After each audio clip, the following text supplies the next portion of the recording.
산발랏이 우리가 성을 건축한다 함을 듣고 크게 분노하여 유다 사람들을 비웃으며 자기 형제들과 사마리아 군대 앞에서 일러 말하되 이 미약한 유다 사람들이 하는 일이 무엇인가? 스스로 경고하게 하려는가? 제사를 드리려는가? 하루의 일을 마치려는가? 불탄 돌을 흙 무더기에서 다시 일으키려는가 하고 암몬 사람 도비랑 곁에 있다가 이르되 그들이 건축하는 돌 성벽은 여호가 올라가도 곧 무너지리라 하더라. 우리 하나님이여 들으시옵소서. 우리가 업신여김을 당하나이다. 원하건대 그들이 욕하는 것을 자기들의 머리에 돌리사 노략거리가 되어 이방에 사로잡히게 하시고 주 앞에서 그들의 악을 덮어두지 마시며 그들의 죄를 도말하지 마옵소서. 그들이 건축하는 자 앞에서 주를 노하시게 하였음이니이다 하고 이에 우리가 성을 건축하여 전부가 연결되고 높이가 절반에 이르렀더니 이는 백성이 마음들여 일을 하였음이니이다. 아멘.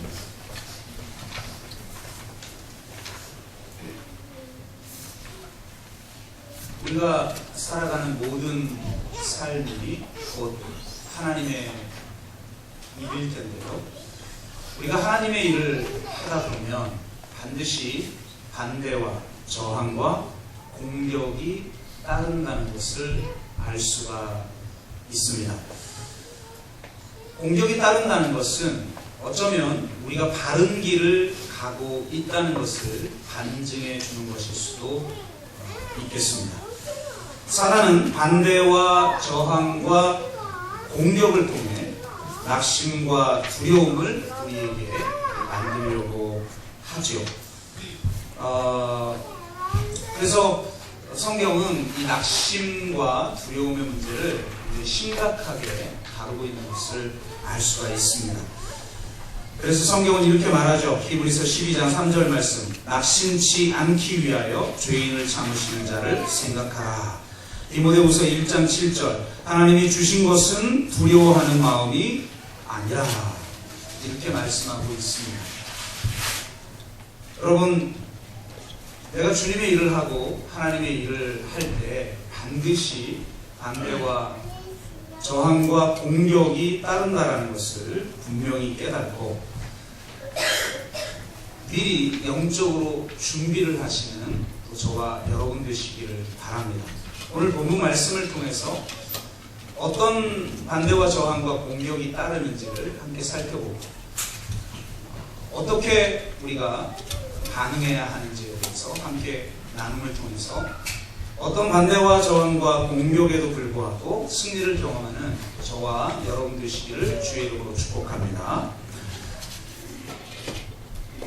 가장 빈번한 그러면서도 아주 강력한 반대는 말을 통한 반대인 것 같아요. 여러분, 대부분은 말을 통해 우리가 시험에 들고 그 말 때문에 상처받고 말로 무너지죠. 마크 트웨인이라는 사람이 이런 이야기를 했어요. 가슴에 사무치도록 상처를 받기 위해서는 적과 친구가 동시에 필요하다. 적은 당신을 까내리고 친구는 그 소식을 당신에게 전한다. 저는 이게 진짜 맞는 말인 것 같아요. 교회든 가정이든 또 사회생활을 하든 반드시 반대하거나 비방하거나 또 공격하거나 하는 일들이 반드시 벌어지죠. 그런데 꼭 그걸 누가 전하느냐? 친한 사람이 전합니다. 네가 걱정돼서 하는 말이 걱정되면 하지 마요, 그런 말. 그래서 전하면 듣는 순간은 쿨한 것 같지만 그 말이 가슴에 사무쳐서 계속 곱씹게 되고 상처받고 무너져 내리는 것을 참 많이 보게 됩니다. 사단이 주로 쓰는 이 전략이 그래서 심리전인 것이죠. 말들을 통해 우리를 무너뜨려 버리는 것입니다. 오늘 2절, 3절에 보면 대적들이 이스라엘을 향해 한 이야기가 나옵니다. 아니 자기들끼리 모여서 한 말을 어떻게 알았을까요? 성경 기자는. 네, 친구가 전해줬겠죠. 어쨌든 어떤 말을 통해서 우리를 무너뜨리려고 하는가. 보시면 첫째, 이 미약한 유다 사람들이 하는 일이 무엇인가? 이렇게 얘기했습니다. 이 보잘것없는 자들이 도대체 무엇을 하려고 하는가? 아무 힘도 없는 자들이 무엇을 하려고 하는가? 나라를 잃은 자들이 무엇을 도대체 하려고 하는가? 주제를 알아야 될 것 아니냐? 이 말에 우리는 상처를 받죠. 사람에게 상처를 주는 방법은 아주 쉽습니다. 뭐 과장할 필요도 없고 왜곡할 필요도 없어요. 과장하고 왜곡하는 사람들은 하수예요. 반드시 사과해야 하는 일이 벌어져요. 그냥 정말 치명적인 상처를 주는 방법은 아주 단순한 겁니다. 사실은 사실대로 이야기하면 됩니다. 쇼다리한테 쇼다리 상처가 되는 거죠. 무식한 사람한테 무식해가지고 상처가 되는 겁니다. 무서운 일이죠. 우리 안에 누군가가 우리에게 상처 주는 말을 할 때 그 말의 무기를 가지고 자기가 자기를 공격하는 그렇게 만들어버리는 상처들이 다 있어요. 자기의 존재에 대한 자존감이 떨어지기 때문이죠. 이스라엘 백성들이 하나님께서 가나안을 주시겠다라고 약속하여서 정탐꾼을 보냅니다. 정탐꾼이 와서 하는 보고를 듣고 이스라엘 백성들이 하나님을 원망하고 자기들끼리 막 울고 불고 짜고 하면서 뭐라고 말하냐면 저 가나안에 있는 아낙 자손들, 저 가나안 족속들에 비하면 우리는 메뚜기에 불과하다. 이렇게 하소연하죠. 도대체 누가 그들을 메뚜기라고 여겼습니까? 성경에 보세요. 첫 번째 전투, 여리고성 전투. 우리가 지금 종교개혁 시각으로 느헤미야서를 순서에 따라 살펴보고 있는데 앞으로 느헤미야서를 살펴보고 있는데 우리 이전에 여호수아서를 잠깐 본 적이 있죠. 여호수아서에서 보면 가나안 전투, 첫 번째 전투, 여리고성 전투였죠. 그들의 간담이 이미 녹아 있었다고 되어 있어요. 저 광야 생활 40년 동안 하나님이 역사하셨던 소문을 듣고 그들의 간담이 이미 녹아 있었다고 되어 있어요. 누가 그들을 메뚜기라고 합니까? 스스로가 스스로에게 메뚜기라고 하는 거예요. 자기가 자기에게 하는 말, 이게 사실은 가장 무서운 말이에요. 타인이 하는 말은 내가 받지 않으면 되는 거예요. 상대가 나에게 선물을 줬어요. 내가 안 받으면 그 선물은 돌아가는 겁니다. 수취인 불명이 되는 거죠. 그런데 내가 그것을 받아 안고 그것을 무기 삼아 자기가 자기를 상처 입히고 있는 거예요. 사실은 상처 잘 입는 사람들의 특징을 보면 사실 자존감도 없고 패배의식과 자격지심에 사로잡혀서 자기가 자기를 상처 입히고 있어요. 무서운 거죠. 사단의 가장 강력한 전략은 뭐냐? 부정적인 모습에 집중하게 만듭니다.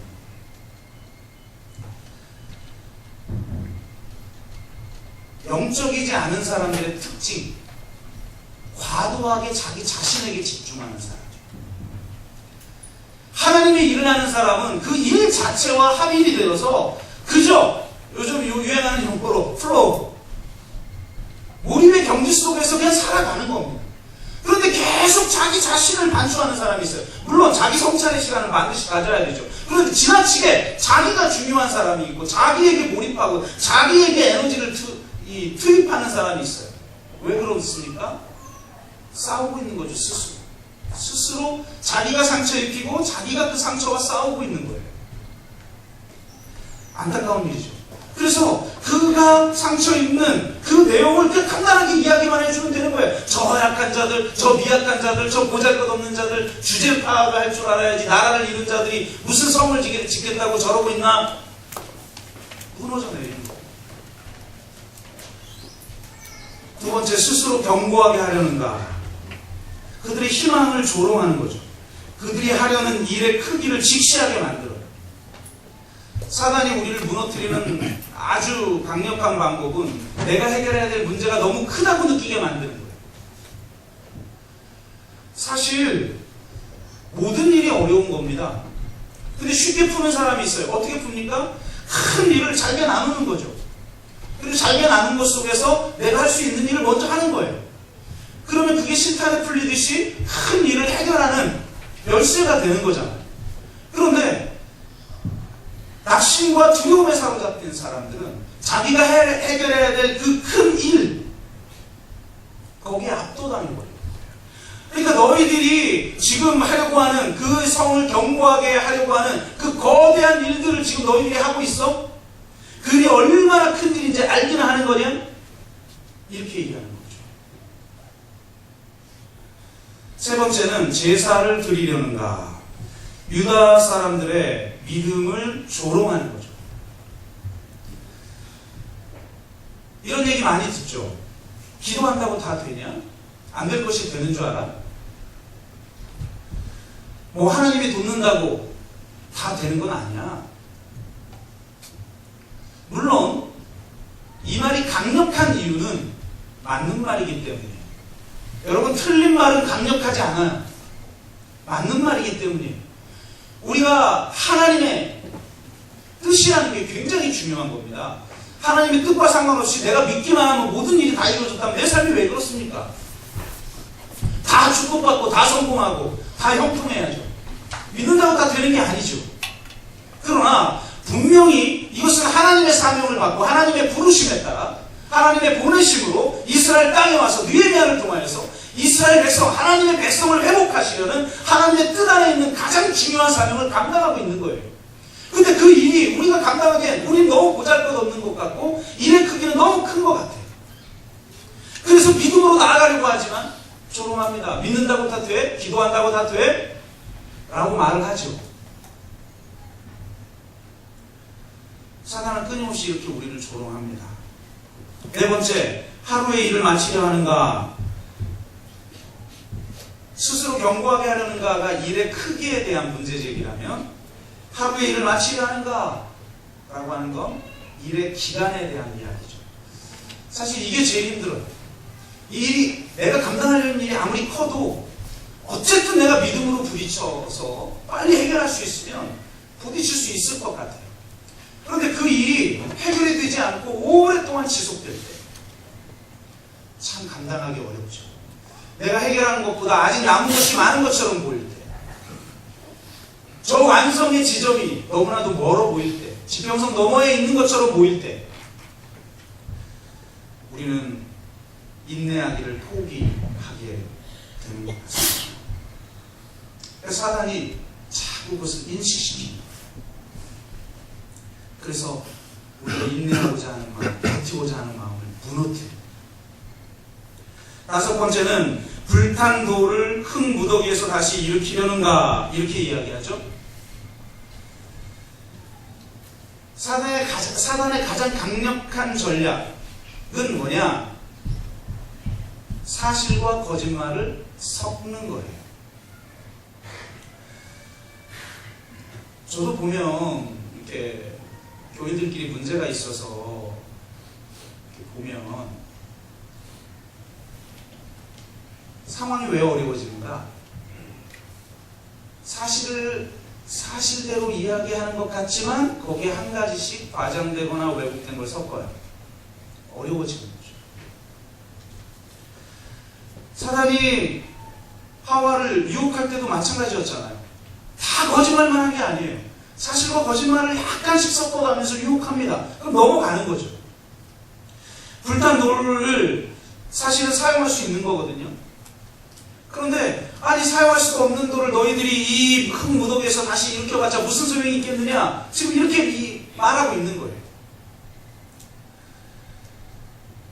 도비아는 이렇게 얘기하죠. 너희들이 쌓은 성벽 혹시 쌓을 수도 있겠지 다. 그런데 그 성벽은 여우가 올라가도 곧 무너질 거야. 너희들이 가진 자원도 풍부하지도 않고 너희들의 미약한 힘으로 그 성을 쌓아봤자 그 벽을 쌓아봤자 금방 무너질 만한 것밖에 되지 않지. 그래서 우리가 성취할 것에 대한 가치를 무너뜨리는 참 무섭죠. 우리가 하려고 하는 일의 가치에 대한 확신을 잃을 때 우리는 무너지게 되는 거예요. 별거 아니겠지. 내가 이렇게 하나님 앞에 헌신했는데 최종 별과 별 볼 일 없는 거겠지 라는 생각이 들면 무너지는 거예요.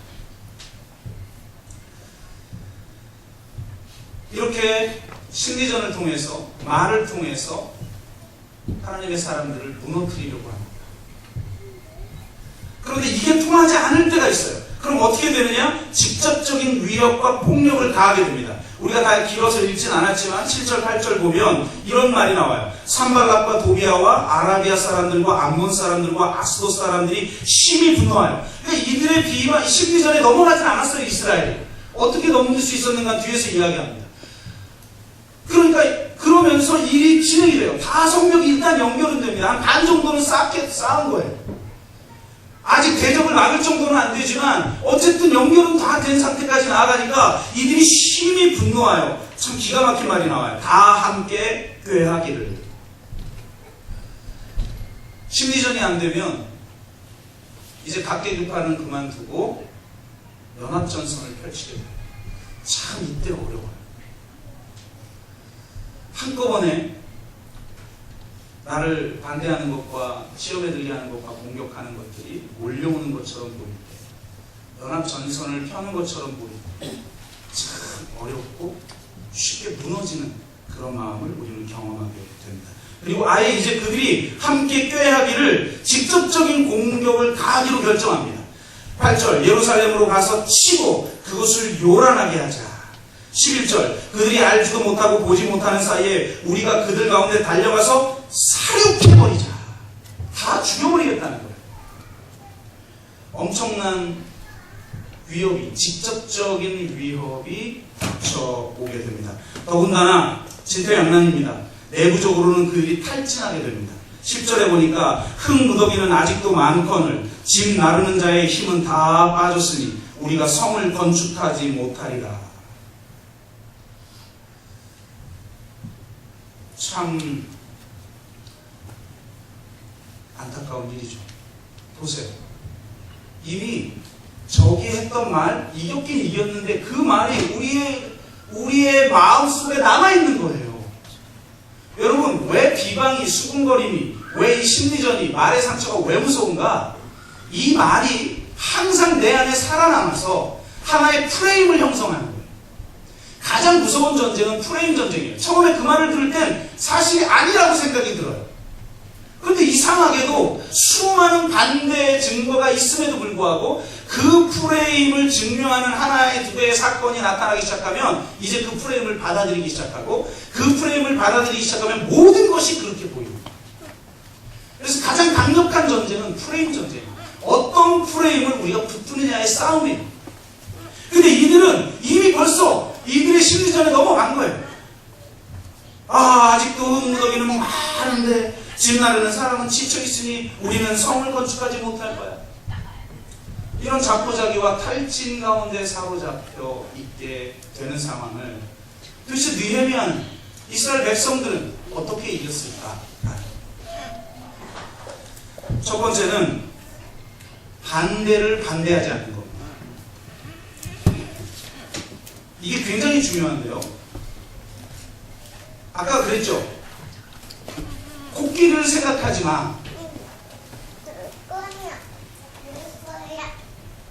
코끼리도 생각할 일이 없는데 뭐하러 코끼리를 생각하겠어요? 근데 코끼리를 생각하지 마라는 말을 듣는 순간부터 계속 코끼리가, 날개 찢어진 코가 구부러진 코끼리, 다리 짧은 코끼리, 애기 코끼리, 큰 코끼리, 온갖 코끼리가 내 마음을 사로잡는 거죠. 우리가 비정상적인 일이 벌어지거나 우리를 시험하고 우리를 반대하고 우리를 공격하는 일이 벌어질 때 가장 흔한 반응은 왜 나에게 이런 일이 발생하지? 거부해요. 투쟁해요. 싸워요. 그것은 곧 그것을 내 거로 받아들인다라는 거예요. 내 것으로 받아들이기 시작하는 한 그것은 끊임없이 흔적이 남고 내 안에 프레임을 형성하여서 나를 계속 걸고 넘어집니다. 왜 성경에 악을 선으로 이기라고 하는가? 동일한 반응을 하면 이미 거기에 걸려 넘어 내가 잠시 이길 수는 있어요. 그런데 어느덧 그것이 나의 프레임이 되어버리는 거예요. 그래서 여러분 하나님의 일을 하다면 이런 일은 당연히 있는 것이다. 내가 하나님의 일 열심히 하는데 왜 이런 일이 있지? 우리 대부분 이렇게 생각해요. 나 평생 동안 주님을 섬겼고 주일 한 번도 빠지지 않았는데 왜 나에게 이런 질병이 있고 왜 나에게 이런 어려운 일이 있고 왜 나는 이렇게 가난하고 나는 이렇게 힘들게 일하면서 살아야 하지? 이미 걸려 넘어진 거죠. 그 질문 자체가 이미 걸려 넘어진 거예요. 사람이. 우리가 하나님의 일을 할 때 반드시 반대와 시험과 저항과 공격은 따른다라는 걸 당연시해야 돼요. 붙잡고 씨름하는 순간 걸려 넘어지는 거예요.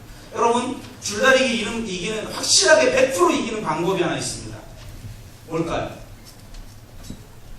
상대방이 열심히 우리는 지금 씨름하고 사단이 던져놓은 밧줄 너 아무것도 아니잖아. 너 별 볼 일 없잖아. 네가 이루려고 하는 일이 뭐 무슨 가치가 있는 일인 줄 알아? 남들이 인정할 것 같아? 그건 여우가 올라가도 무너지는 일이지. 너희처럼 하찮은 자들이 그런 일도 이룰 수 없을걸? 이라고 우리를 비꼬을 때 또 우리 존재를 무너뜨리는 비방의 말을 할 때 우리의 자존심이 무너지는 우리의 존재의 기반이 무너지는 것 같은 말들을 할 때 우리는 그 밧줄 붙들고 아니야 하고 그와 싸우고 있다는 말이에요. 줄다리기 100% 이기는 방법 놓는 겁니다. 그러면 상대는 자기로 끌어들이려다가 자기 제 풀에 넘어지게 되는 거죠.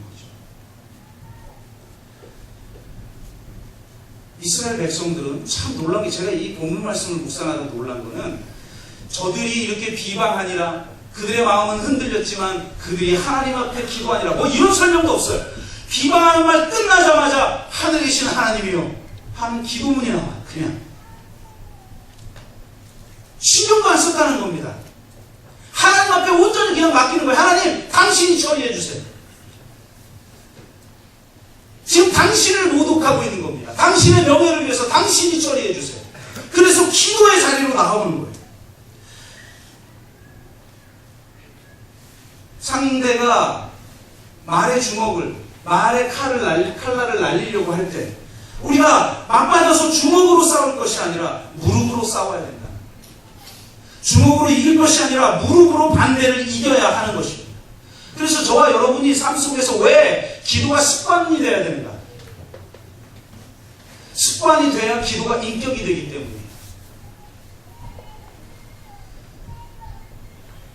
기도가 나의 인격이 되지 않으면 반대를 이길 수 없어요. 왜?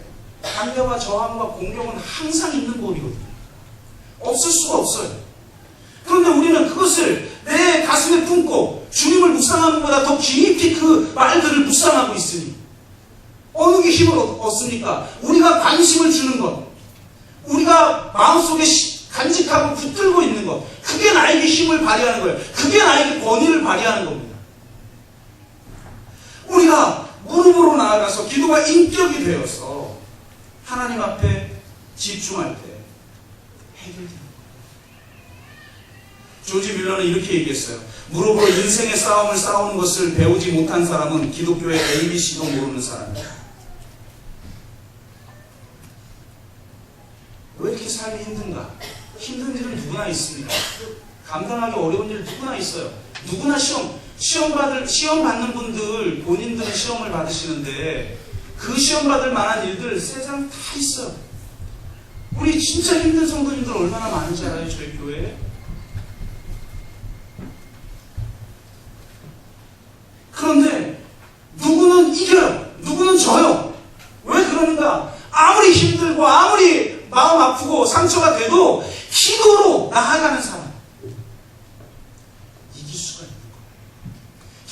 습관이 되어야 하고 기도가 인격이 되어야 합니다. 그렇게 주님 앞에 나아갈 때 주님이 나를 있는 그대로 받으시고 나를 사랑하시고 나를 믿어주시고 나를 존귀하게 여기신다는 걸 내가 경험해야 되는 거예요. 그 힘이 없으면 하나님의 일을 할 수가 없어요.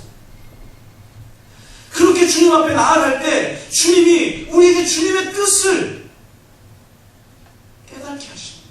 들려주십니다. 저는 이번 특별 저녁 기도에 우리 교회를 향한 전체 기도 제목이 저의 기도 제목이었지만 특별히 저 개인적인 기도 제목이 2개가 있었는데요. 둘 다 응답을 받았어요. 특히 목요일 저녁에 제가 응답을 받고 금요일 날 본문을 바꿨어요. 공적 삶을 살라는 것이 좀 만만치 않은 주제인데다가 제 마음속에 목요일 저녁에 하나님이 주신 마음이 있어서 오후에 과감하게 결단하고 본문을 바꿔서 수고하고 무거운 짐진 자들아 다 내게로 오라라는 주제를 가지고 설교를 하게 되었는데요. 제가 말씀드리면서 그런 말씀을 드렸죠. 핵심적인 수고하고 무거운 짐을 하나님이 없애줌을 통해서 해결하지 않는다. 그 본문에는 그런 대목이 나오지 않아요. 하나님이 어떻게 해결하는가? 수고하고 무거운 짐이 주님의 멍에로 변할 때 쉼이 찾아온다. 그리고 그 주님의 멍에를 배우려고 할 때 쉼이 찾아온다. 그럼 결국 깨닫는 거죠. 주님도 하나님 할 만하시거든 이 잔을 내게서 지나가게 해달라고 그렇게 기도했지만 결국 주님의 뜻을 깨닫고 주님 내가 이 잔을 마시지 않고는 지나갈 수 없거든 아버지의 뜻대로 되길 원합니다. 그래서 그 진노의 잔을 그 십자가를 결국은 짊어집니다. 그래서 결국 그 멍에가 주님의 뜻 안에 있는 것임을 발견하고 그 멍에가 날개가 될 때 우리는 진정한 자유를 누리는 거죠. 새가 창조될 때 하나님 앞에 하소연했대요. 아니 다른 동물들은 다리가 두껍고 힘이 있는데 우리 이게 뭐냐고 새 다리. 더군다나 이렇게 힘이 없는 다리 만들어 놓고 어깨에 어마어마하게 무거운 2개의 짐을 짊어줬으니 이게 뭐냐고 하나님 앞에 항의를 하는 탈무드에 나와요. 하나님이 이렇게 얘기하죠. 너의 어깨에 짊어진 2 짐을 쫙 펴고 저어고 가라. 그럼 넌 저 창공을 날아가게 될 것이다. 이런 이야기가 나옵니다. 내 멍에가 날개인 것이죠. 그래서 거센 그 저항을 넘어서 피해갈 수 있는 그런 독수리 같은 그런 힘을 하나님이 우리에게 주시기를 원하시는 겁니다. 내 날개짓으로 그냥 그것도 내 날개짓으로 겨우 항을 나는 삶이 아니라 독수리처럼 그 바람의 저항을 이용할 수 있는 그런 멋진 삶을 살도록 하시기 위해서 나에게 그 멍에를 허락하셨다는 걸 깨달을 때 우리는 능히 그것을 짊어지며 그 속에서 하나님의 뜻을 이루어드리며 살아갈 수 있게 된다는 거예요. 그래서 우리가 무릎으로 나아가야만 주님의 그 사랑과 안식을 경험하고 주님이 주신 뜻을 분별하여 끝까지 포기하지 않고 주님의 길을 갈 수 있는 것입니다. 그리고 그들은 크고 두려우신 주를 기억했어요. 14절 크고 두려우신 주를 기억하라. 우리를 힘들게 하는 건 우리 대적들의 규모가 아니에요. 내가 해결해야 될 일의 크기가 아니에요. 가장 중요한 건 내가 하나님의 뜻 안에 있는가, 그분의 뜻 안에서 그분의 부르심에 따라 나는 살아가고 있는가, 이 확신이에요. 내가 하나님의 뜻 안에 있고 하나님의 부르심에 합당하게 살아가고 있다면 내가 해결해야 될 그 일의 크기는 중요하지 않아요. 나를 공격하는 그 대적들의 크기는 중요하지 않아요. 왜? 내가 하나님의 뜻에 있다면 그 일을 친히 하실 분은 하나님이시기 때문입니다. 불신앙은 문제를 극대화하지만 신앙은 주님을 극대화하게 되어 있는 것입니다. 가장 불신앙적인 말이 뭐냐? 큰일 났네, 큰일 났네. 문제를 극대화하는 불신앙 때문에 우린 큰일 났다고 걱정하고 염려하고 두려워하고 좌절하는 거예요. 그래서 제가 그런 말씀 드린 적이 있는 것 같죠? 죽겠다 하지 마라. 큰일 났다면서 죽겠다 죽겠다 하지 말고 뭐라고 그러라고요? 조금 느리라고요. 죽겠다 죽겠다 죽겠다 죽겠다. 문제 때문에 죽겠다가 아니라 문제의 해답은 죽게 있다가 되어야 할 줄로 믿습니다. 그래서 내가 정말 그 주님을 붙들면 주님이 친히 싸우신다는 거예요. 이들은 이걸 확신했어요. 대적은 너무 강력해. 그들은 나중에 보시면 무기조차 없어서 진짜 반만 싸우고 뭐 반만 무장하고 그러기도 하고 또 집 나르는 자만 무장하기도 하고 힘들게 싸우죠. 그럼에도 불구하고 그들은 뭐라고 말을 했냐? 20절 나팔 소리를 듣거든 그리로 모여서 우리에게 나오라. 우리 하나님이 우리를 위하여 친히 싸우시리라. 아멘. 그들도 최선을 다합니다. 그럼에도 불구하고 하나님이 친히 싸우실 것에 대한 확신이 있는 거예요. 크고 두려우신 주님을 보고 있느냐 아니면 문제의 크기에 압도되고 있느냐, 그것이 신앙과 불신앙을 가르는 기준인 것입니다. 그렇게 주님만을 붙들게 되면 강한 적들이, 정사와 권세가 이 땅에 불의를 행하고 이 땅에 수많은 소외되고 상처 입은 자들을 아프게 하고 부르짖게 만들고 억울한 자, 무고한 자들의 피를 흘리는 그런 일을 바라보고 또 우리를 공격하여서 하나님의 일을 그만두게 하고 낙심하게 하고 우리를 두렵게 할 때 우리는 담대히 싸울 수 있는 거예요. 여러분, 우리 프로테스탄트, 우리 개신교가 프로테스탄트죠. 프로테스탄트의 뜻이 저항하는 자라는 뜻이에요. 이 저항한다라는 말 너무나 중요한 것 같아요. 왜냐? 한국 교회는 지금 전투하는 그리스도인, 전투하는 교회의 정체성을 잃어버렸기 때문에 교회는 물론 클리닉이고 합니다. 우리의 수많은 상처들을 치유하시는 하나님 앞에 우리가 나아갈 때 하나님 우리의 내면을 치유하시고 우리를 성숙케 하실 줄로 믿습니다. 그래서 주님도 분명하게 말씀하시죠. 병자에게는 의원이 필요 없지만, 건강한 자에게는 필요 없지만 병자에게는 필요하다. 내가 의인을 부르러 온 것이 아니라 죄인을 부르러 왔다. 주님은 우리를 치유하시고 우리를 회복하시는 분이에요. 그러나 가장 중요한 정체성은 클리닉이 아니라 캠프예요. 영적 전쟁을 하는 군대들의 캠프. 이게 교회의 정체성입니다. 그래서 싸우고 저항하는 그런 정신을 우리가 가져야 된다. 그게 바로 프로테스탄트다. 여러분, 종교개혁이 1517년에 일어났어요. 그래서 올해가 500주년이에요. 그런데 종교개혁이 그때 처음 일어난 게 아닙니다. 약 100년 전, 200년 전에도 이미 일어났었어요. 그 중에 가장 유명한 사람 중에 한 명이 누구냐면 잔 후스, 체코의 종교개혁자죠. 루터가 말했던 말 그대로 했어요. 1415년에 화형당해 죽습니다. 약 100년 전이죠. 루터가 종교개혁을 일으키기 100년 전. 체코에서 오직 성경을 붙들어야 된다. 놀랍게도 종교개혁자들은 다 성경을 번역해요. 그래서 성경으로 돌아가라. 그래서 그 진리를 붙들어라. 그 진리 때문에 피 흘리는 자가 신앙입니다. 그래서 그는 싸웁니다. 결국은 카톨릭 공의회에서 그를 파면하기로 결정을 했지만 그는 자신의 뜻을 굽히지 않았어요. 네가 자신의 뜻을 굽히기만 하면 살려주겠다. 아니다. 난 진리를 위해서 내 목숨을 조금도 아까워하지 않는다. 그러면서 저항합니다. 결국은 그들의 꾀임에 빠져서 붙잡히게 되고 그는 화형에 처하게 되죠. 1415년 화형당하면서 그가 마지막 화형당하는 장면은 아주 유명한데요. 정말 멋진 장면인데 한 가지만 소개하자면 그의 마지막 말이에요. 그가, 여러분, 이 불에 살이 타는 고통이 인간이 당할 수 있는 고통 중에 가장 참혹한 고통이라고 해요.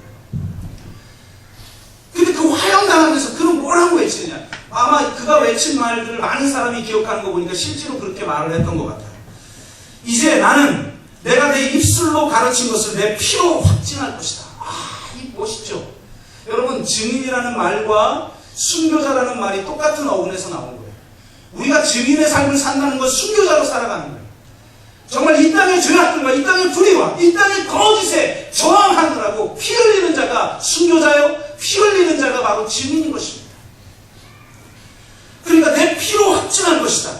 당신은 지금 거의, 왜 이 말을 하냐면, 양 후스라고 할 때, 후스가 이 사람이 체코 종교개혁자인데, 프라하에 가면 이 양 후스의 동상이 있어요. 이 후스라는 말이 체코어로 거위예요. 이 사람 별명이 거위인 거죠. 이름도 거위고. 그러니까 그가 마지막 죽을 때 이렇게 해요. 당신들은 지금 거위를 한 마리 태워 죽이지만 한 세기가 지나면 굽지도 끓이지도 못할 백조를 가지게 될 것이다. 이러고 죽어요. 그의 영향을 받은 많은 사람들이 끊임없이 이 종교개혁의 전통을 이어갑니다. 그 영향을 받은 거죠. 루터가 갑자기 하늘에서 떨어진 게 아니란 말이에요. 그들의 피가 있었기에 루터일 수 있었던 거예요. 그래서 한 마리의 백조가 나타난다. 지금도 독일에 가면 종교개혁 거기는 국가적으로 지키거든요. 독일 전체가 종교개혁 축제를 하는데요. 지금도 독일에서는 루터를 백조라고 해요. 거위는 죽지만 너희들이 죽이지 못할, 태우지 못할 백조가 나올 것이다. 그런데 바로 100년 후에 놀랍게도 그가 마지막 죽은 그 한마디 말이 이어져서 100년 후에 루터가 종교개혁을 1517년에 일으킵니다. 수많은 사람들이 그에 동조하기 시작하자 가톨릭이 반응하기 시작하고 1529년 슈파이어 회의 때 모든 도시에서 종교개혁 사상을 억압하고 로마 카톨릭을 지킬 것을 결의하자 놀랍게도 5곳의 제국 영지와 14개 도시 통치자들이 이 결정에 항의, 1929년 4월 25일 항소장을 카톨릭 측에 제출하면서 우리는 항의한다, 불복한다. 루터 때문에 프로테스탄트라는 말이 나온 게 아니에요. 이 수많은 제국의 지도자들, 도시의 지도자들이, 도시의 백성들이 우리는 승복할 수 없다고 항의해서 그때부터 사람들이 이 개신교를 프로테스탄트라고 지었어요. 우리가 어떤 대적이 와도 내가 해결할 일이 얼마나 너무 커도 만약 그것이 주님의 뜻이고 주님의 약속이 있고 주님이 우리와 함께 하시면 우리는 싸울 수 있는 것입니다. 이 저항의 정신을 회복하는 것이 바로 종교개혁 500주년에 우리가 회복해야 될 거예요. 이 땅 가운데 사라져버린 정의와 공의를 실현하고 생명과 평화의 세상을 만들기 위해서 하나님을 알지 못하고 허무에 굴복하는 영혼들에게 예수 그리스도를 알게 하고 우리가 증언하기 위해서 순교자적 삶을 살도록 부름받은 사람들이 바로 우리들인 줄로 믿습니다. 그래서 이 자기들은 너무 비약한 거예요. 아무것도 없어요. 그 대적들은 어마어마한 군사들이에요. 그럼에도 불구하고 그들은 다시 한번 하나님을 붙들고 기도하면서 하나님이 우리를 위해서 싸울 것이라고 다짐하면서 그들은 싸우기 시작합니다. 놀랍죠? 16절에 보니까 느헤미야 수하의 절반은 일을 하고 절반은 갑옷을 입고 창과 방패와 활을 가져요. 17절에 보니까 건축하는 자와 짐을 나르는 자는 한 손으로 일을 했어요. 아니 얼마나 이게 지금 비효율적이에요. 한 손으로 일을 하다니. 한 손으로 일을 하고 한 손에 병기를 잡았어요. 왜? 적들이 쳐들어올 것이니까. 그들과 싸우기 위해서. 무기를 놓지 않았다는 거예요. 우리는 일에 집중하느라고 영적 무기를 놓치고 있지 않나요? 기도의 무기를 놓치고 있지 않나요? 성령의 칼인 말씀을 놓치고 있지 않나요? 한 손에 일을 하며 한 손에 병기를 잡았어요. 18절에 보니까 건축하는 자가 각각 허리에 칼을 차고 건축했다. 일하는 자가 무기를 차고 지금 일을 했다는 거예요. 모든 백성들에게 명령하여 밤에는 우리를 위하여 파수하겠고 낮에는 일하리라. 성벽을 함께 모든 백성이 나누어서 파수를 하고 일을 합니다. 그래서 그들이 지켜요. 물리적인 위협 앞에서도 그들이 지켜냅니다. 여러분 사단이 공격할 것 같잖아요. 이들이 공격할 것 같잖아요.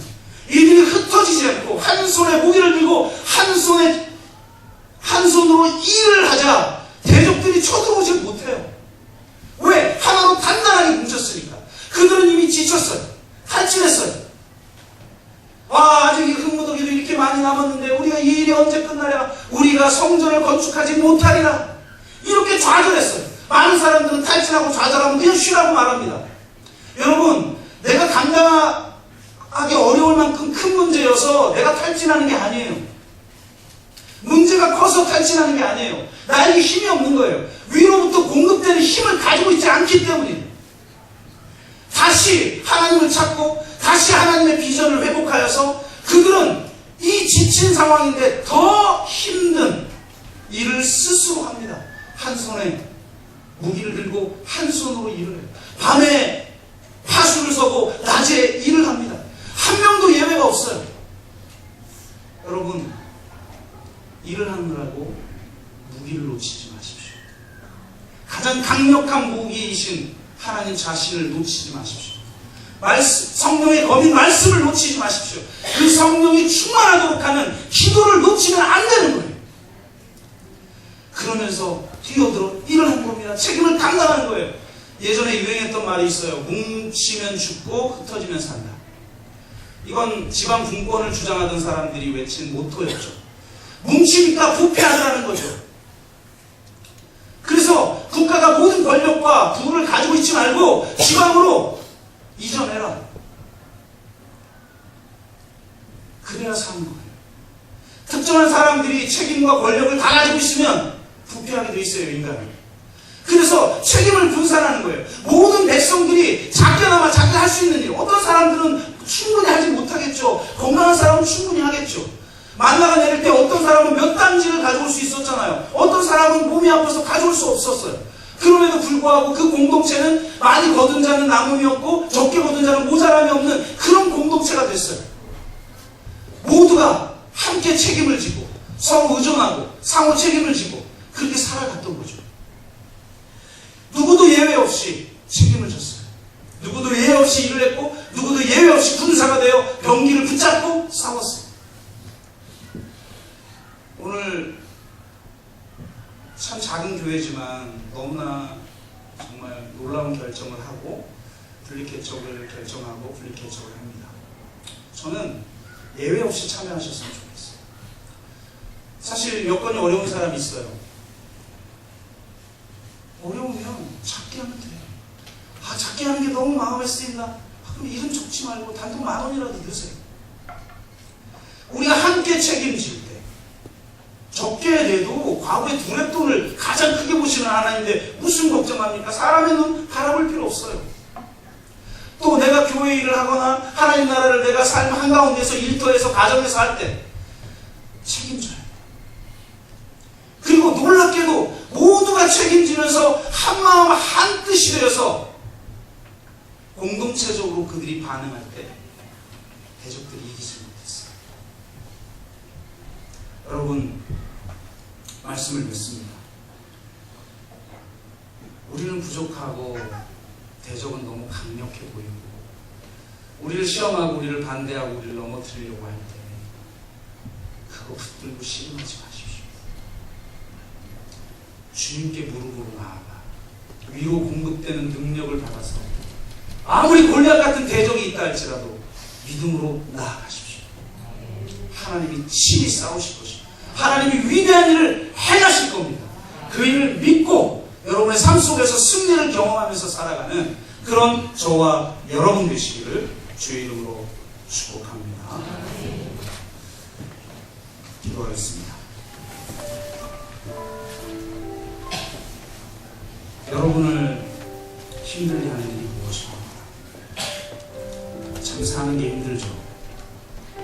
수고하고 무거운 짐을 우리가 짊어지고 살아가지 않습니까? 수고하고 무거운 짐도 참 감당하기 어려운데 때로는 내 편이라고 생각했던 사람들이 나를 공격하고 넘어뜨리고 말로 상처를 주고 무너뜨리려고 하지 않습니까?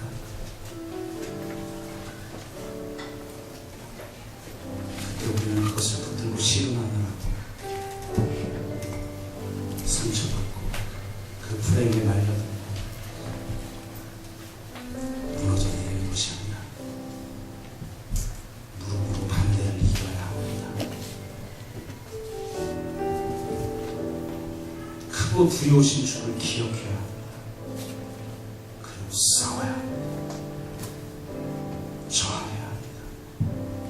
주님은 친히 우리를 위해서 싸우실 것입니다.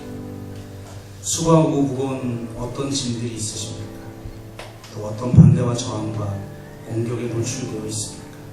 오늘 이 시간 주님이 친히 행하시길 기대하며 하나님 앞에 기도하며 나아가겠습니다. 함께 기도합니다.